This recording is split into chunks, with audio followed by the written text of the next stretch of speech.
Himalaya Quista Pro has superior protein whey, the healthy way to fitness.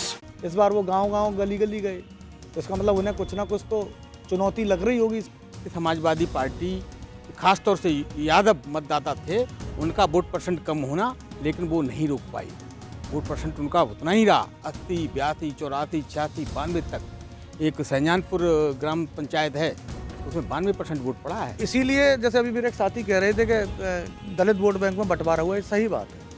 वो बंटवारा ऐसे होगा कि जो जिससे संपर्क कर पाया वो वोट उसके पाले में चला गया। तो वो जो कोर वोट बैंक का जो परसेंटेज गिरा है 30% तक, वो बहुत इम्पैक्ट इस चुनाव में करेगा। सपा का यादव तो एकजुट रहा है, लेकिन अगर भाजपा समर्थित वोटों की बात करें तो उसमें निश्चित रूप से बिखरा हुआ है।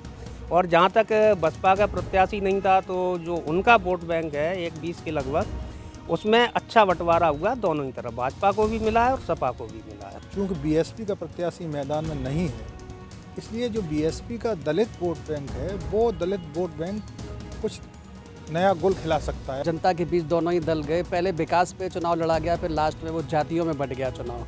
तो निश्चित रूप से दावा तो दोनों ही दल जीत के कर रहे हैं। अब जीत कितनी होती है, कितना अंतर रहता है, सपा का वो ग्राफ नीचे गिरता है या भाजपा का बढ़ता है, ये तो 8 तारीख को ही पता चलेगा। मैनपुरी का चुनाव संपन्न हो चुका है। दोनों ही प्रत्याशियों की किस्मत जो है ईवीएम में बंद हो चुकी है। हमारे साथ हैं मैनपुरी के कुछ सीनियर जर्नलिस्ट, जिन्होंने की काफ़ी इस इलेक्शन में ग्राउंड रिपोर्टिंग की है। उनसे जानते हैं कि इस बार क्या रहेगा मैनपुरी का रिजल्ट। मनोज जी, इस बार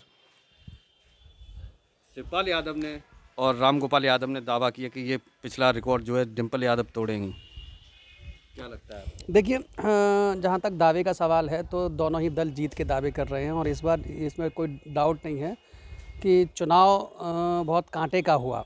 भाजपा का संगठन पूरा लगा, सैफई परिवार पूरा लगा और जनता के बीच दोनों ही दल गए, पहले विकास पे चुनाव लड़ा गया, फिर लास्ट में वो जातियों में बंट गया चुनाव।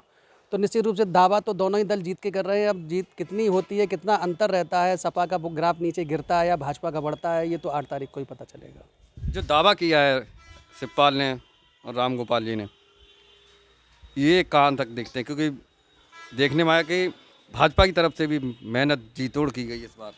निश्चित रूप से चूँकि 1989 से लगातार यहाँ सपा जीतती रही है, लोकसभा चुनाव चाहे उपचुनाव हो चाहे सामान्य चुनाव हो, और उनकी जीत का अंतर काफ़ी ज़्यादा भी रहा है। जो लास्ट में चुनाव हुआ लोकसभा का, जिसमें मुलायम सिंह यादव यहाँ प्रत्याशी थे, तो 94,000 की जीत का अंतर रहा। उसके पीछे भाजपा के लोग ये तर्क देते हैं कि फिरोजाबाद में हम लोगों ने, हमारे कार्यकर्ता चले गए थे, वहाँ अक्षय यादव और शिवपाल सिंह के बीच लड़ाई चल रही थी। लेकिन इस बार दोनों दल और दोनों अखिलेश, रामगोपाल, शिवपाल एक थे, तो निश्चित रूप से वो उन बात कह सकते हैं कि उनकी जीत का अंतर बढ़ जाएगा, ये उनका मानना है खुद का। लेकिन परिणाम तो बाद में ही पता चलेगा क्या रहेगा। इस बार जो साइलेंट वोटर है, बीएसपी का कैंडिडेट नहीं था, क्या लगता है कि वो कुछ समीकरण किधर आपको जाता हुआ दिखाई दे रहा है?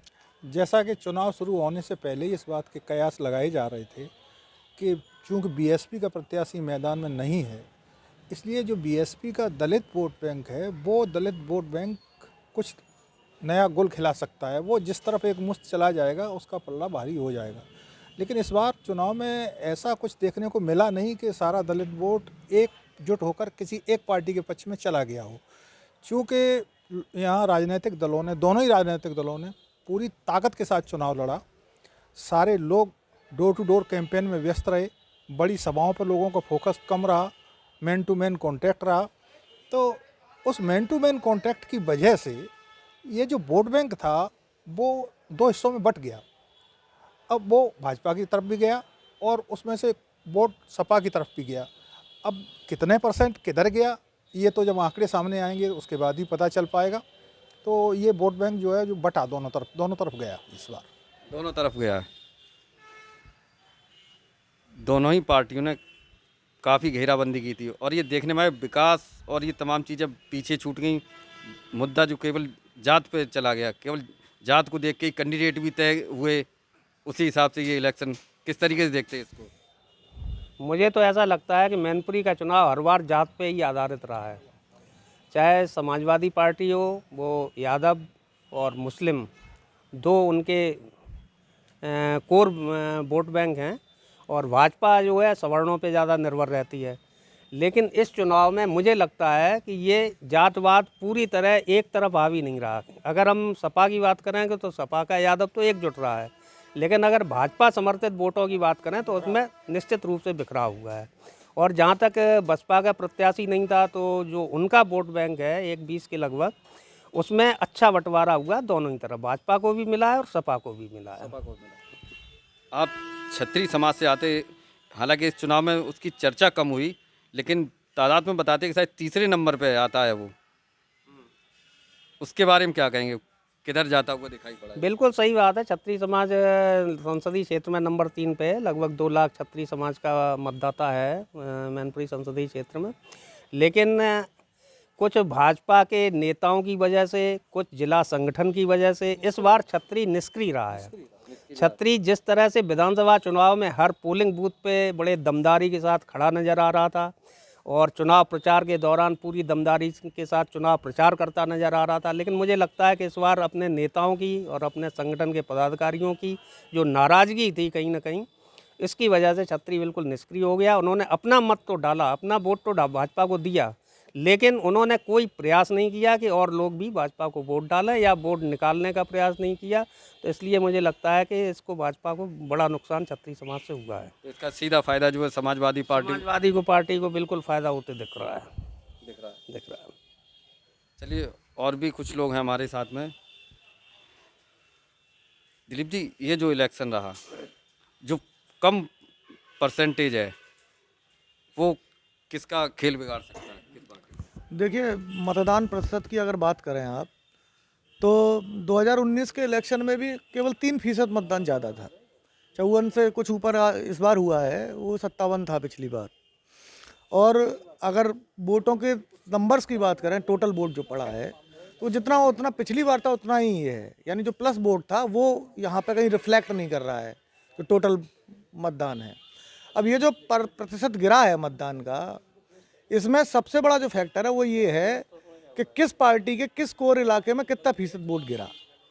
जैसे कहा जा रहा है कि जो पहले मतदान 80% तक जाते थे बहुत सारे पोलिंग स्टेशन या सेंटर्स, वो इस बार 50%, 50-60% तक आ गए। तो वो जो कोर वोट बैंक का जो परसेंटेज गिरा है 30% तक, वो बहुत इम्पैक्ट इस चुनाव में करेगा। उसका जो कम परसेंटेज रहा, किस पे असर देख रहे, किस पार्टी को इसका नुकसान होता हुआ? नहीं, इसका नुकसान चूँकि यहाँ जो बड़ी पोलिंग होती रही है 80% या 90% या 70% वाली, वो ज़्यादातर सपा के पक्ष में रहती थी, वही कम हुई हैं। तो इसलिए इसी वजह से ये चुनाव है, ये अब नज़दीकी मुकाबले में बदल गया है। और रामगोपाल और शिवपाल यादव तो दावा कर रहे कि पिछला रिकॉर्ड भी तोड़ेंगी डिम्पल यादव। नहीं, देखिए, ये राजनीतिक दलों की एक प्रक्रिया होती है, उनका तरीका है। हर राजनीतिक दल चुनाव के से पहले, चुनाव के दौरान, मतगणना से पहले दावे करता है। कल सुबह आप बात करेंगे मतगणना शुरू होने से पहले, तब भी वो दावा होगा, लेकिन जब मतगणना चलेगी तो फिर सारे लोग ये कहने लगेंगे अभी अब देखते हैं, अभी वेट एंड वॉच कर रहे हैं, उसके बाद कहेंगे। तो दावा उनका अधिकार है, करना भी चाहिए। वो अपने मतदाता को उत्साहित करने के लिए दावे करते हैं। अच्छा, किस पार्टी को आप देख रहे हैं फ़ायदा मिलता नज़र आ रहा है? कल तो सारे पत्ते खुल ही जाएंगे। नहीं, देखिए, ऐसा है कि लोकसभा चुनाव की अगर बात करें, जब से सपा का गठन हुआ, गठन के बाद 96 के पहले चुनाव में मुलायम सिंह को संघर्ष करना पड़ा था। उसके बाद किसी चुनाव में बहुत ज़्यादा संघर्ष उन्हें नहीं करना पड़ा, उन्हीं के दल के लोग जीतते रहे, या वो खुद जीते, 5 बार वो खुद जीते। लेकिन इस बार जो चुनावी लड़ाई है वो बहुत दिलचस्प है। आप अंदाज़ा इसी से लगा सकते हैं कि अखिलेश यादव खुद गांव-गांव जा रहे थे, उनके परिवार के हर मेंबर जाते, डिम्पल यादव खुद गई, जबकि पूर्व के चुनावों में कभी आपने ऐसा नहीं देखा होगा। 1 या 2 चुनावी सभाएं होती थी, वो भी किसी बड़े मैदान में होती थी, वहीं सबको अपने समर्थक कार्यकर्ताओं को बुलाया जाता था। इस बार वो गांव-गांव, गली-गली गए, तो इसका मतलब उन्हें कुछ ना कुछ तो चुनौती लग रही होगी, इसीलिए वो गए। 96 से भी ज़्यादा। और जिस तरह भाजपा इस बार पूरे मैदान में उतरी है, इतने सारे जनप्रतिनिधि, हालांकि उपचुनाव भी था और प्रदेश में कहीं 3 सीटों पर केवल चुनाव था, इसलिए उनके जनप्रतिनिधि भी फ्री थे, वो आ गए। योगी जी 2 सभा कर गए, उनके डिप्टी सीएम 2-2 दिन यहाँ प्रवास पर रहे। इसका मतलब उनको भी कोई ना कोई उम्मीद दिख रही होगी जीत के लिए, इसीलिए उन्होंने इतनी ताकत झोंकी है। अच्छा, प्रदीप जी अभी कह रहे थे कि छतरी जो है निष्क्रिय दिखाए इस इलेक्शन में, तो क्या योगी जी की सभा हुई, उसका भी कोई इम्पैक्ट नहीं दिखाया? देखिए, बड़े नेता जो सभा करते हैं वो एक प्रभाव पैदा करने के लिए सभा करते हैं कि एक मैसेज क्लियर हो और एक माहौल बने पार्टी के पक्ष में, वो इतना ही काम करते हैं। वोटर को बूथ तक लाने का काम संगठन का होता है। इसमें जो नाकामी है, भाजपा भी अपना वोट बैंक पूरा निकालने में सफल नहीं रही है, ये बात सत्य है। और इसमें जो नाकामी है वो संगठन की नाकामी है। शायद भोगांव विधानसभा का परसेंटेज इसी तरफ दर्शाता है कि परसेंटेज जो कम रहा है, क्योंकि वहीं से लीड जो है भाजपा को सबसे ज़्यादा मिलती थी। देखिए, इस चुनाव की एक दिलचस्प बात मैं आपको बताता हूँ। इस चुनाव की दिलचस्प बात ये है कि आप ये नहीं कह सकते कि इसका ये परंपरागत वोट था, इसका ये परंपरागत वोट था। इस चुनाव में सभी जातियों में दोनों दलों ने खूब सेंधमारी की है। इसलिए अभी ये स्पष्ट कहना मुश्किल है कि साहब ये कोर वोट बैंक था, ये पूरा भाजपा को चला गया या पूरा सपा को चला गया। इस लड़ाई को कैसे देखें, कांटे की टक्कर रही है या नहीं इस बार? नहीं, वोट मतदान हुआ है, उससे पहले बड़ी कांटे की टक्कर लग रही थी। और कांटे की टक्कर तो खैर अभी भी है, लंबी हार जीत नहीं होगी, ज़्यादा मार्जिन नहीं होगा हार जीत का, क्योंकि लेकिन राम गोपाल तो दावा कर रहे हैं कि सारे रिकॉर्ड टूट जाएंगे इस बार। अरे ऐसा दावा तो राजनीतिक दलों की प्रवृत्ति होती करना। वो तो दावा ये भी कह रहे थे कि प्रशासन बीजेपी का पक्ष कर रहा है दोपहर को 12 बजे तक, और शाम को 6 बजे एसपी और डीएम को धन्यवाद दे रहे थे, खुश हो रहे थे। 12 बजे तक कह रहे थे प्रशासन पक्षपात कर रहा है हमको, हमारे धमका रहा है हमारे कार्यकर्ताओं को, और शाम को 6 बजे डीएम एसएसपी को धन्यवाद दे रहे थे, बहुत अच्छा काम किया, प्रशंसा कर रहे थे। तो वो उस पर हम जा रहे हैं। हमारा कहने का मतलब ये है, यहाँ पे बीजेपी का जो टारगेट था कि समाजवादी पार्टी, खास तौर से यादव मतदाता थे, उनका वोट परसेंट कम होना, लेकिन वो नहीं रोक पाई। वोट परसेंट उनका उतना ही रहा, 80, 82, 84, 86, 92 तक।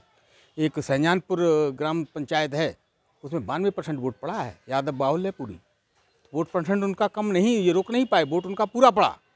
इसलिए ऐसी उम्मीद की जा रही थी, जैसे कई शिवपाल यादव के बयानों में आया कि अब की बार जो है टक्कर मतलब कांटे की लड़ाई होगी जसवंत नगर और करेल में, कौन ज़्यादा ले जाता है। लेकिन अगर जसवंत नगर और करेल की बात की जाए तो जसवंत नगर काफ़ी आगे दिखता है नहीं, करेल से, जो उम्मीद की जा रही थी। ये करेल में तो वोटिंग कम हुई है। ये तो उन्होंने पहले भी कहा था, जब अखिलेश यादव करेल से लड़े थे, तो उन्होंने करेल में आके कहा था कि करेल वालों जसवंत नगर वालों को हराओ, कौन यहाँ से ज़्यादा वोटों से जिताओ अखिलेश को, समझे। क्योंकि दोनों ही करेल विधानसभा और जसवंत नगर विधानसभा यादव डोमिनेटेड विधानसभाएं हैं। यहाँ यादवों की बहुताल्य संख्या है, बहुत अधिक जनसंख्या है, और उनके वोटर ज़्यादा हैं। तो यहाँ से हमेशा समाजवादी पार्टी एक अंतर से, बड़े अंतर से लीड करके आती रही है। बीजेपी की यही कोशिश रही है कि यहाँ से समाजवादी अधिक वोटों से लीड करके ना आ पाए। तो वो तो उनका वोट पड़ा है वहाँ पर, लेकिन भाजपा का भी वोट पड़ा है। भाजपा का जो शाक्य प्रत्याशी था, उसके समाज का वोट उसको अच्छा खासा मिला, जो पहले समाजवादी पार्टी को मिलता था। ये समाजवादी पार्टी को नुकसान भी है। अच्छा, डिम्पल यादव कई दलित ग्रामों में गईं, अम्बेडकर की मूर्ति प्रतिमा पे माल्यार्पण किया, और ये चीज़ें, ये कुछ फैक्टर दिखा आपको कि इसका असर पड़ा हो? नहीं, देखिए, मैं आपको बताऊं, चुनाव में जब कोई दल अगर मैदान में ना हो, तो उसका अगर कोई परंपरागत वोट बैंक है, तो उस पर इन प्रतीक के जो काम होते हैं, प्रतीक के तौर पे ये काम किए जाते हैं मैसेजिंग के लिए, उनका बहुत प्रभाव नहीं पड़ता। इसमें व्यक्तिगत जो संपर्क होता है, और चुनाव में जिस तरह व्यक्तिगत संपर्क मतदाता से किया जाता है, वो आप समझ रहे होंगे, वो व्यक्तिगत संपर्क बहुत प्रभाव दिखाता है। तो इसीलिए जैसे अभी मेरे एक साथी कह रहे थे कि दलित वोट बैंक में बंटवारा हुआ है, सही बात है। वो बंटवारा ऐसे होगा कि जो जिससे संपर्क कर पाया वो वोट उसके पाले में चला गया। बंटवारा हुआ है। बंटवारा हुआ है जी। अच्छा, जिस तरीके से ये बता रहे बंटवारा हुआ है दलित वोट बैंक, ऐसे ही क्षत्रिय वोट बैंक में भी बंटवारा हुआ है? क्षत्रिय वोट बैंक में मुझे नहीं लगता कि बड़े स्तर पे बंटवारा हुआ है। कुछ तो छुटपुट होता है, ऐसा नहीं है। 10-5% तो सभी जातियों में होता है।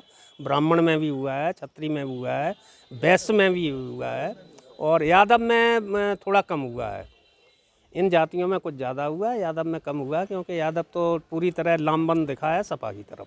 अच्छा, सैफई या उसके आसपास जो गांव लगते हैं, उसमें चाहे किसी भी जात की बात की जाए, तो देखा गया कि समाजवादी पार्टी की तरफ से मतलब वो ज़्यादा, चाहे वो साक हो या कोई भी। बिल्कुल बिल्कुल सही बात है। जैसा कि पहले कहा जा रहा था कि रघुराज साक प्रत्याशी होंगे तो साक के समाज पूरी तरह एकजुट नजर आएगा, लेकिन मुझे जो जहाँ तक जानकारियाँ मिली हैं, तो साक के समाज चाहे भोगांव विधानसभा रही हो, चाहे किसनी रही हो, मैनपुरी में तो कुछ दिखा है लामबंद ठीक ठाक, लेकिन किसनी में भी बिखराव हुआ है और जसवंत नगर और करैल में तो निश्चित रूप से साख समाज में भी मुझे लगता है 20 से 25% तक सपा के पक्ष में गया है। साख समाज में बिखराव बड़ी बात कह रहे हैं ये, जबकि रघुराज साख लगातार या भाजपा के और बड़े नेता दावा कर रहे थे। जी बिल्कुल सही कहा। एक केवल साक्य समाज की बात क्यों कर रहे हैं, मैं कह रहा हूं कि भाजपा का जो कोर वोट बैंक था, क्षत्रिय, ब्राह्मण, वैश्य, इनमें भी बिखराव हुआ है। और ये आप कहें तो चाहे अनचाहे समाजवादी पार्टी को फायदा पहुंचाएगा। कमियां कहाँ पे रही बीजेपी के, जबकि तमाम नेता, मंत्री, मुख्यमंत्री, उप मुख्यमंत्री, पूरी फौज लगी रही? देखिए बहुत सारी चीज़ें जो है उनका जवाब यस और नो में नहीं होता। आप ये समझिएगा कि पार्टी के बड़े नेता जो भी आए यहाँ पर, पार्टी के सांसद, पूर्व विधायक, मंत्री, संगठन के बड़े बड़े पदाधिकारी, वो यहाँ के लिए अपरिचित थे, उन्हें यहाँ के लोग जानते नहीं थे। वो गए लोगों से उन्होंने संपर्क किया, वोट मांगा, लेकिन जो कनेक्ट होता है वोटर के साथ वो उनका कनेक्ट नहीं था, क्योंकि वोटर भी जानता है कि ये आए हैं आज, कल के बाद ये दिखाई नहीं देंगे हमें। स्थानीय स्तर पर संगठन जिस हिसाब से काम करता है, मुझे नहीं लगता कि संगठन उस स्तर पर काम कर पाया। कुछ नाराज़गियाँ रहीं पार्टी के नेताओं से, संगठन से लोगों की, कुछ कार्यशैली को लेके लोगों में नाराज़गी थी। इन सब चीज़ों का, छोटी छोटी चीज़ों को मिल के एक बड़ी चीज़ बनी और वो बड़ी चीज़ बिखराव का कारण बन गई। बिखराव, अगर इनकी बात से सहमत हैं, अगर बिखराव है, अगर बीजेपी के कार्यकर्ताओं या उसमें, तो ये सीधा बड़ा नुकसान दिख रहा है इस हिसाब से। देखिए, जब चुनाव शुरू हुआ 10 तारीख को नामांकन हुआ और 14 तक नामांकन के लिए कोई भी प्रत्याशी भाजपा का नहीं आया। 14 के बाद भाजपा ने प्रत्याशी घोषित किया। सबसे बड़ी देरी तो यही कर दी, क्योंकि उस सपा ने प्रत्याशी बहुत पहले डिक्लेयर कर दिया था। तो जो आम मतदाता है वो चाहता ये भी है कि जो भी प्रत्याशी हो, एक तो स्थानीय हो। इसको लेके बीजेपी में मतभेद बने रहे कि स्थानीय नहीं है, रघुराज सिंह सपा से आए हैं, या जो मूल कार्यकर्ता है, जो नेता है, उसको आगे भाजपा नहीं बढ़ा रही है, बाहर के लोगों को ज़्यादा तवज्जो दे रही है। इसका मैसेज उसके अंदर चला गया जनता के बीच में और आम कार्यकर्ता के मन में। जो बीजेपी लोकल है वो यही चाहती थी कि लोकल के किसी प्रत्याशी को यहाँ पर उम्मीदवार बनाया जाए, उसे ही आगे बढ़ाया जाए, क्योंकि मैनपुरी है और मैनपुरी का आदमी ही आगे बढ़ना चाहिए। लेकिन ऐसा नहीं हो पाया, ये कमी हो गई। दूसरी, जो संगठन को काम करना चाहिए था, जो उम्मीदवार है वो है तो मैनपुरी लोकसभा के क्षेत्र का ही। बात आपकी बिल्कुल सही है, लेकिन उनके ऊपर टैग सपा का लगा हुआ था कि 2 साल पहले तक वो सपा में थे, कट्टर सपाई थे। सपा ने उन्हें पूर्व सांसद बनाया, विधायक बनाया, और वो शिवपाल सिंह के बहुत खास माने जाते थे। ये भी चर्चा रही कि वो तो शिवपाल सिंह के खास हैं, शिवपाल सिंह समर्थन में आएंगे। चुनाव से पहले कनेक्टिविटी नहीं थी भाजपा के लोगों के साथ उनका, एकदम से आए और पैरासूट प्रत्याशी के रूप में भाजपा पे थोप दिया गया। इसका बहुत बड़ा मैसेज चला गया। और वोटिंग भी बहुत ज़्यादा अपेक्षित नहीं रही साक्य समाज की भी और भाजपा के जो भी लीडर हैं। अच्छा, एक जो बयान दिया था शिवपाल यादव ने कि गाड़ी के नीचे जो जानवर है, तो इसका साक्य समाज में आप किस तरीके देख क्या मैसेज गया है? देखिए, निश्चित रूप से ये शिवपाल सिंह का बयान थोड़ा सा साक्य समाज को प्रभावित कर गया, जो विशेष रूप से जसवंत नगर और करैल क्षेत्र में साक्य समाज इस बयान के आने के बाद रघुराज के पक्ष में यूनाइटेड हुआ, और उसका लाभ भाजपा ने उठाया भी है। सोशल मीडिया के सारे भी इस बयान को खूब तवज्जो दी गई, खूब फैलाया गया, तो साक्य एकजुट हुआ इस बयान के बाद। तो ये थे हमारे साथ मैनपुरी के वरिष्ठ पत्रकार, जिन्होंने अपनी अपनी राय रखी। आप देख के अंदाज़ा लगा सकते हैं कि किसका पल्ला भारी है। ये इनकी मिली जुली राय थी। क्या राय इस इलेक्शन में, हालांकि कल मतगणना होनी है और कल जो है 12 बजे के समथिंग मालूम पड़ने लगेगा कि हाँ किसकी तरफ जा रहा है ये चुनाव। पुष्पेंद्र सिंह, मैनपुरी, यूपी तक।